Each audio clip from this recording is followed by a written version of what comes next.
For today's video nga ay gumawa ako ng hotdog na may malunggay at carrots. Na pwedeng-pwede sa mga bata dahil walang preservatives ito. At napaka-healthy pa ng pagkakagawa. Itry nyo na rin ito at talaga namang magugustuhan to ng mga bata dahil napakasarap. At yan, nakita nyo yung mga ingredients natin. Yan ang carrots, malunggay, egg. Nilagyan ko rin ng konting oil. At pinagsama-sama ko na rin sa isang plato yung mga pampalasa tulad ng garlic, onion, at chicken powder. Paminta, betsin, konti lang din, at cornstarch. At syempre yung manok. Ayan, pinagsama-sama ko na yan silang lahat. At imimix ko lang yan lahat dyan sa aking gilingan. Yang gilingan ko, nabili ko lang yan sa Shopee. Maiba naman tayo guys. Nanonood ba kayo ng Senate hearing? Ang saya maging Pilipino, no? Sa lahat ng gagawin mo, may tax. Magnegosyo ka, may tax. Magtrabaho ka, may tax. Bumili ka ng bahay, may tax.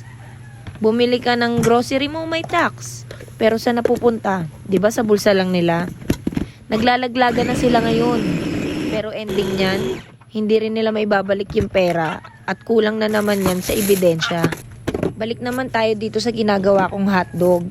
Nakalimutan ko yung cheese ilagay, kaya ayan, inulit ko naman siya. Kasi nailagay ko na siya dyan sa may, ano bang tawag dyan? Sausage maker. Yan, ilalagay na natin siya sa sausage casing or hotdog casing. Mabibili nyo lang yan sa Shopee or Lazada. Medyo mahirap yan i-press. Kaya ang suggest ko, wag mo munang itatali yung kabilang dulo. Dito natapos na natin yung isa. Then gagawin naman natin, itatali naman natin siya. Ganyan lang ako magtali. Hindi ko na siya natansya kaya medyo hindi siya pantay-pantay. Pero okay lang yan. Ganyan lang ang ginawa kong tali. At may nangyari pa nga. Sa sobrang sarap ko, ayan, nilabasan yung hotdog. Tangina. Ay, sorry. Ay. Napahigpit kasi yung pagkakatali ko. Kaya ayan. Sumirit siya. Sumabog yung dulo. Sorry naman guys. Medyo nakakadiri tingnan. Pero after niya naligo agad ako. Yan, tapusin na natin. Puro tayo kalokohan. Tinali ko na yung pangalawa na nagawa ko. Pagbigyan nyo na akong hindi masyadong pantay-pantay yung gawa ko. Kasi nga, first timer. Pero ayan, nagawa na natin. After nya, nilagay ko lang siya sa mainit na tubig. Pero hindi yan kumukulo ha. Huwag nyong pakukuluan. Dapat ma-maintain lang siya na mainit. Ayan, after natin malagay sa mainit na tubig, after 10 minutes, pwede na natin yan iahon. Pagkatapos nyan, tatanggalin na natin siya sa pagkakatali. Then, pwede na natin lutuin. Pakinggan nyo muna yung reaction ko dyan kasi tuwan-tuwa ako. Bango. Hotdog na tayo. O, diba? Parang bata, tuwan-tuwa. First time ko kasi siyang gawin. Napanood ko lang din siya sa ibang vlog. Try natin lutuin. Ayan, magta-try na tayong lutuin yung ilang piraso. Jogo ako kasi. Hindi pa tayo.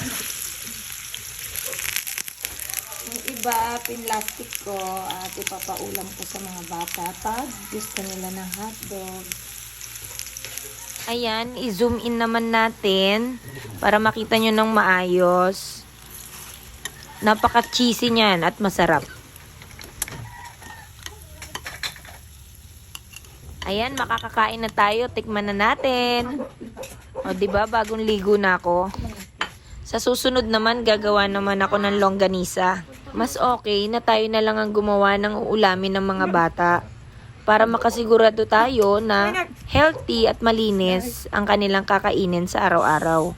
Tuloy-tuloy lang ang kain ko dyan kasi masarap nga siya, guys. I-try nyo na rin. May nilalagay sila dyan na curing salt or pink salt na hindi ko inilagay kasi preservative siya, guys. Hindi siya healthy. Ayan, guys, so napaka-juicy at cheesy niya. Yun lang, guys. Thank you for watching. Susunod ulit.